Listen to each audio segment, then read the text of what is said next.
Hi, welcome to Vijay's info. இன்றைக்கி நம்ம ஒரு சூப்பரான வெஜ் ஆம்லெட் செய்யலாம். வெஜ் ஆம்லெட் செய்கிறது ரொம்ப ஈஸி தான். நான்வெஜ் சாப்பிட்றவங்க, முட்டையெல்லாம் சாப்பிடாதவங்களுக்கு இது ஒரு வரப்பிரசாதம். இது நல்ல புரோட்டீன் சத்து உள்ளது. 2 கப்பு பாசி பருப்பும் 1 கப்பு பாசி பயிரும் போட்டிருக்கேன் பாருங்கள். இதை ஒரு 3 மணி நேரம் ஊற வச்சுருக்கேன். இதை நம்ம ஒரு தோசை பதத்துக்கு அரைச்சிக்கலாம்.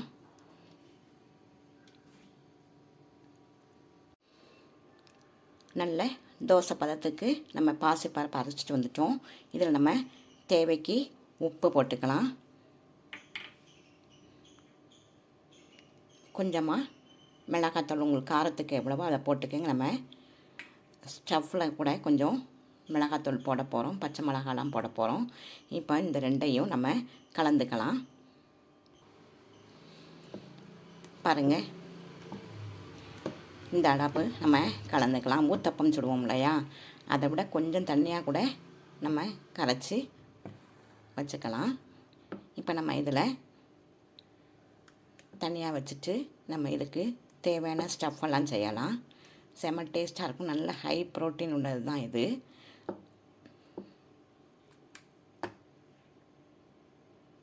மாவு ஆட்டி வச்சாச்சு. நம்ம மிளகாய் பொடி உப்பெல்லாம் கலந்து வச்சுட்டோம்.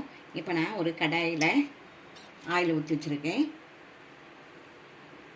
இதில் ஆனியன் போட்டுடலாம்.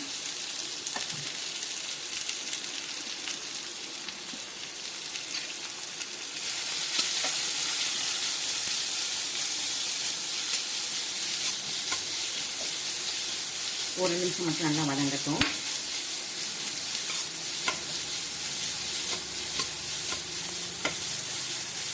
இதிலே நம்ம 2 பூண்டு கட் பண்ணி வச்சுருக்கேன், அதை போட்டுடலாம்.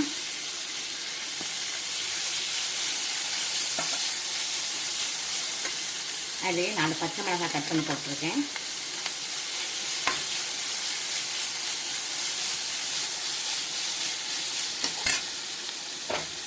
இதிலே ஒரு பெரிய சைஸு குடமிளகாய் கட் பண்ணி வச்சுருக்கேன் பொடியாக, அதையும் போட்டுடலாம்.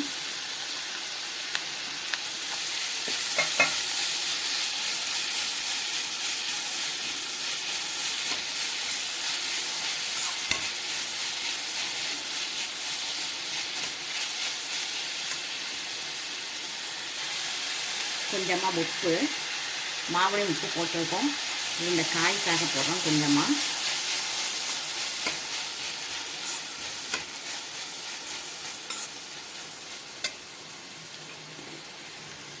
கொஞ்சமாக மிளகாத்தூள், சாட் மசாலா கொஞ்சம் போட்டுடலாம்.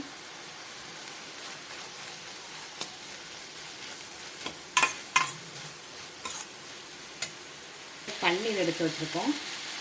பன்னீர் நல்லா உதுத்து போட்டுக்குங்க.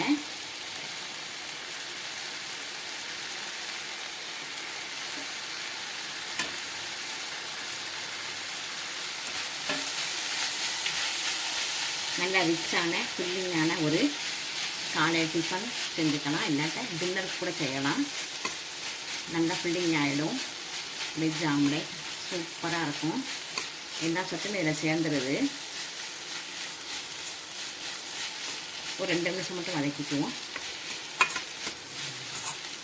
போதும், இந்த அளவு வதக்கினா போதும். நம்ம இறக்கிடலாம். இப்போ ஒரு தோசை கடாய் அடுப்பில் வச்சுருக்கேன்.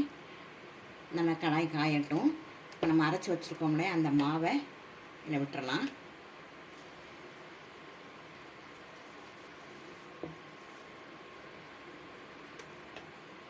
வேகட்டும். இப்போ நம்ம ஒரு சைடு வெந்துருச்சு, திருப்பி போட்டாச்சு. இதுக்கு மேலே கூட நம்ம எடுத்து வச்சுருக்கேன் ஸ்டஃப்பாக வச்சிடலாம். நல்லா வதக்கி வச்சுருக்கோம் இல்லையா, குடமிளகாய், பன்னீர், பச்சை மிளகாய், வெங்காயம், பூண்டு எல்லாத்தையும் நல்லா வதக்கி வச்சுருக்கோம். இதை ஒரு சைடு போட்டுடலாம். கொஞ்சமாக ஆயில் விட்டுக்கலாம்.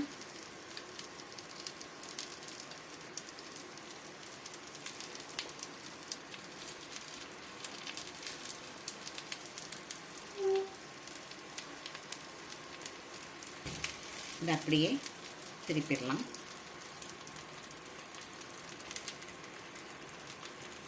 இவ்வளோதான், சூப்பரான வெஜ் ஆம்லெட் ரெடி ஆயிடுச்சு. இது நமக்கு சைட் டிஷ் எதுவுமே தேவையில்லை, எல்லாமே இதிலே இருக்குது. எடுத்துடலாம்.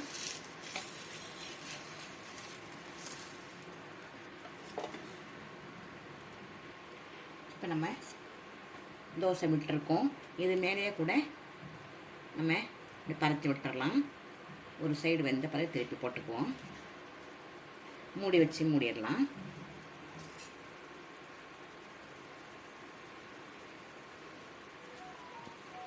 கொஞ்சம் ஆயில் விட்டுடலாம்.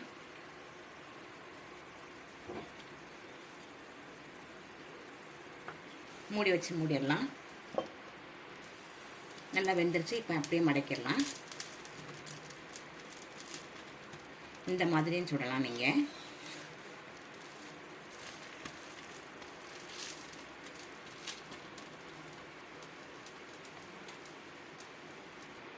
நல்ல ஹை ப்ரோட்டீன் உள்ள ஒரு வெஜ் ஆம்லெட் ரெடி ஆயிடுச்சு பாருங்கள். நல்ல டேஸ்ட்டாக இருக்கும். எல்லா சத்துமே இதில் சேர்ந்துருக்கு. பன்னீர், குடமிளகாய் எல்லாமே உடம்புக்கு நல்லது. இந்த மாதிரி டிஷ் உங்கள் பிள்ளைகளுக்கு செஞ்சு கொடுங்க. பெரியவங்களும் சாப்பிட்லாம், சின்னவங்களும் சாப்பிட்லாம். நல்லா ஃபில்லிங்காகவும் இருக்கும். 2 தோசை சாப்பிட்டா போதும். ஒரு ஜூஸ் எதாவது குடித்தாவே காலை டிஃபன் முடிஞ்சிடும்.